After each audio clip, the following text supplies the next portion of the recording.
मेरा चैलेंज है, CCTV footage counting centre का मैं 100 ऐसे देता हूं आपको एसी, इलेक्शन कमीशन 10 रिलीज कर दे। मैं आपको कंप्लेन का कॉपी देता हूं जहां पे 17C में जो ईवीएम रिकॉर्ड हुआ था और जो काउंटिंग टेबल में जो ईवीएम आया है दोनों गलत अलग मशीन है, सीरियल नंबर मैच ही नहीं कर रहे। 90% मशीन्स वेर 92%, 93%, 95% चार्ज। ये कैसे संभव है? सबका प्रोटेस्ट करने का हक होता है और किस तरीके से वो प्रोटेस्ट करेंगे वो उनका अधिकार है। अब जो कॉम्पिटेंट अथॉरिटीज है उनको क्या करना चाहिए वो तय करेंगे।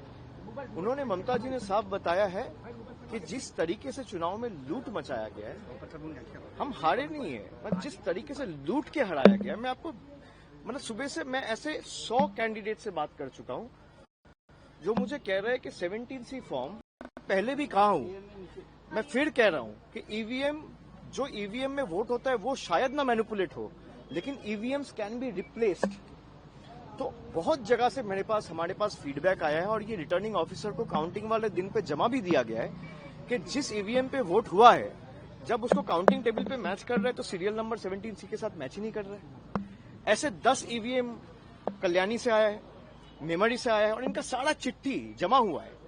ऐसे 100 काउंटिंग सेंटर्स है, 100 एसीज है जहां पे आप अगर कोर्ट में जाओगे, चैलेंज करोगे तो 2 बजे के बाद सारे काउंटिंग एजेंट्स को हटा दिया गया, मार के भगा दिया गया और वो सारे सीसीटीवी फुटेजेस में रिकॉर्डेड है। आप मुझे बताइए 2 बजे तक जहां पे 90%, 80% काउंटिंग कंप्लीट होना चाहिए, आप कल टाइम स्टैम्प देख लीजिए इलेक्शन कमीशन का, दोपहर को 2 बजे तक, 2:30 बजे तक सिर्फ 4 राउंड काउंटिंग हुआ था और 20 राउंड बाकी है, कहीं 24 राउंड बाकी है, कहीं 25 राउंड बाकी है, कहीं 18 राउंड बाकी है। मतलब 10%, 15% आपने काउंटिंग करके वो लीड दिखा दिया और माहौल ऐसा बना दिया मीडिया के सहायता से कि ये दिखाने के लिए कि बीजेपी जीत चुकी है।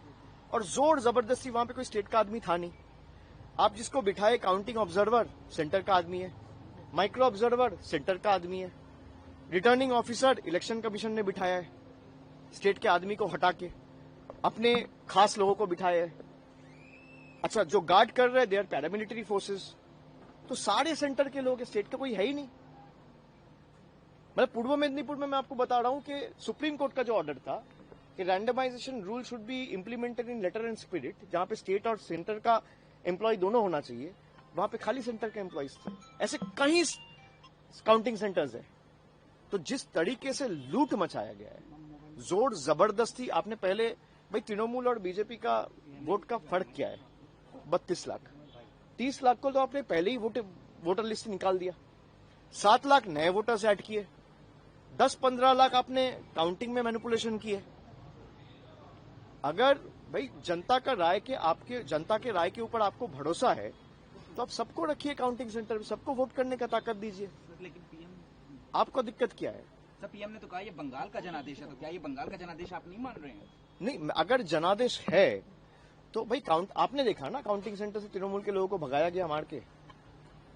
वो सारे सीसीटीवी फुटेजेस रिलीज करे। भाई इलेक्शन कमीशन कुछ भी करता है तो आप लोगों को मीडिया में दे देता है रिएक्शन व्हाट्सएप ग्रुप में, तो सीसीटीवी फुटेजेस रिलीज कर दे कि काउंटिंग सेंटर में नहीं हुआ है, हम मान लेंगे जनादेश है।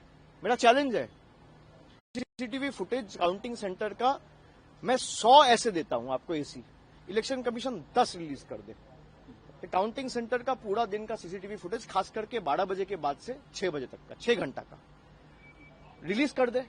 मैं आपको कंप्लेन का कॉपी देता हूं जहां पे 17C में जो ईवीएम रिकॉर्ड हुआ था और जो काउंटिंग टेबल में जो ईवीएम आया है दोनों अलग मशीन है, सीरियल नंबर मैच ही नहीं कर रहे। मैं देता हूं आपको, चिट्ठी भेजता हूं मीडिया ग्रुप में अभी।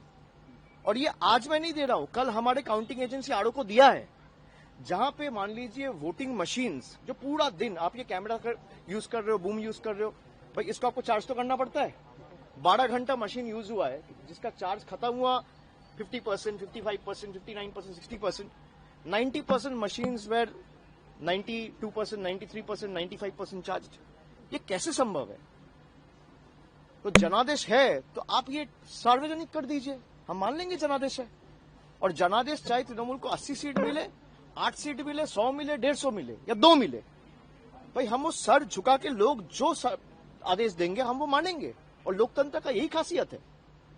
लेकिन जिस तरीके से आपने माहौल बना के लोगों को वोटर लिस्ट से बाहर करके जोर जबरदस्ती, कभी ईडी, कभी सीबीआई, कभी एनआईए से जिनको नोटिस दिया, और ऐसे भी लोग हैं जो काउंटिंग एजेंट्स थे कल, उनको भी नोटिस गया ताकि वो काउंटिंग में नहीं जा पाए। खाली आप चुनाव आयोग को बोलो कि भाई मैं 100 नाम देता हूं, आप 12 से लेकर 6 बजे तक का सीसीटीवी फुटेज रिलीज कर दो। सीसीटीवी तो था ही, मैं गलत प्रूव हो जाऊंगा, आपके सामने आके माफी मांग लूंगा।